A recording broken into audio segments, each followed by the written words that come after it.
मैं राज रोशन कुमार, गया बिहार। मेरी नानी बड़ी सयानी, कभी मुझसे भी बच्चा बन जाती है। आज खुद जिद कर फरी फूटे खाती है।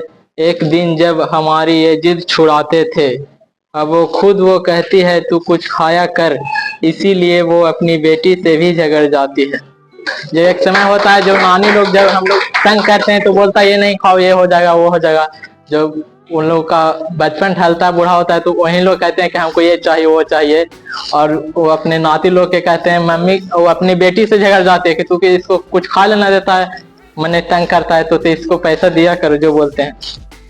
ये झुर्रिये वाले चेहरे ही मुझे हंसाते हैं, जब नींद न आए मुझे किस्से सुनाते हैं।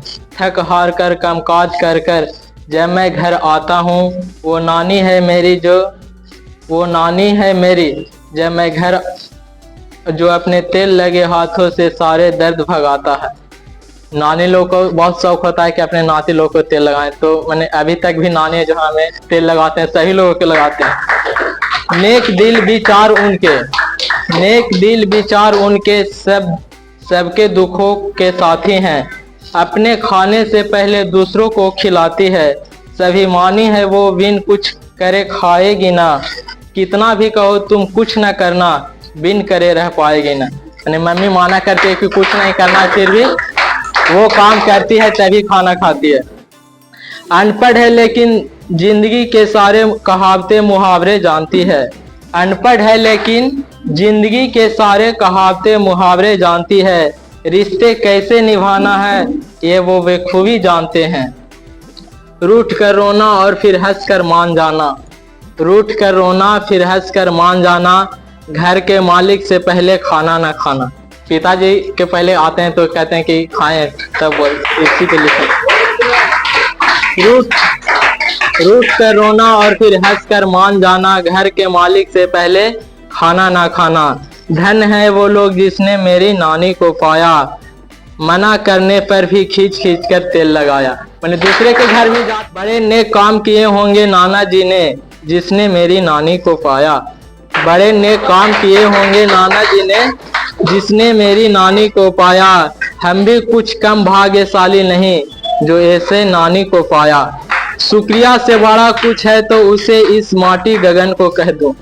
नानी के तारीफ में लिखा है कि शुक्रिया से बड़ा कुछ है तो उसे इस माटी गगन को कह दूं, जिसने ऐसी नानी मेरी जिंदगी में उतारा।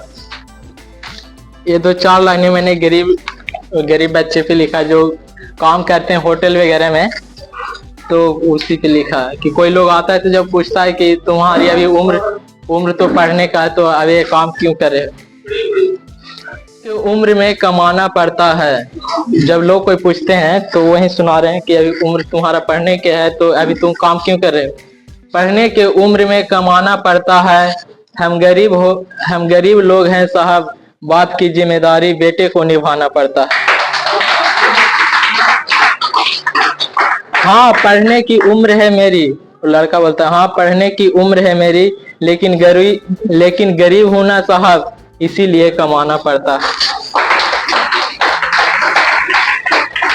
ये हमने डॉक्टर बाबा साहेब पे लिखा है कि सोशल मीडिया के जमाने में, कि अच्छा हुआ डॉक्टर बाबा साहेब आप सोशल मीडिया के इस दौर से पहले आ गए। कि अच्छा हुआ डॉक्टर बाबा साहेब जो आप सोशल मीडिया के इस दौर से पहले आ गए।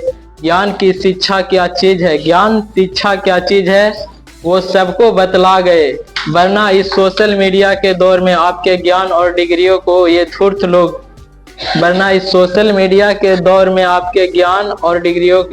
लोग कुछ चंद फॉलोवर से तौल दिया करते।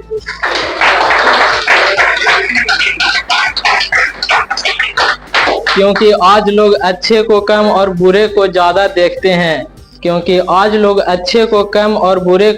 देखते हैं। कोई पढ़ रहा मेहनत कर पेड़ लगा रहा, उसे नापसंद कर देते हैं। कुछ दांत दिखाने वाले और कमर हिलाने वाले को आजकल के लोग छपरियों को फेमस हीरो बताया करते हैं। तेरे यादों में इस कदर खोता हूँ, दिन रात सुबह शाम बस तुझे ही सोचता हूँ। कि अब किसी काम में दिल नहीं लगता, कि अब किसी काम में दिल नहीं लगता मेरा, तेरे यादों में मिनटों का काम घंटों में हो रहा है। और फोन पे कुछ लड़कियां लोग कहती है कि तुम याद नहीं करती, तो वही बोल रहे हैं कि मिनटों का काम घंटों में हो रहा है, और तुम कैसे कह देती हो कि मैं तुम्हें याद नहीं करता, और तुम कैसे कह देती हो कि मैं तुम्हें याद नहीं करता, मेरी जान तेरे बिना तो जीना मुश्किल हो रहा। हाँ इसीलिए तुझे नहीं बताता, हाँ इसीलिए तुझे नहीं बताता, खुद तेरे यादों को अपने दिल में दबाए फिरता हूँ, तेरे चेहरे की हंसी नहीं चुराऊंगा, हाँ तेरे चेहरे की हंसी नहीं चुराऊंगा, हाँ मैं तुझे हर दिन हर पल याद करता हूँ, तुझे नहीं बताऊंगा।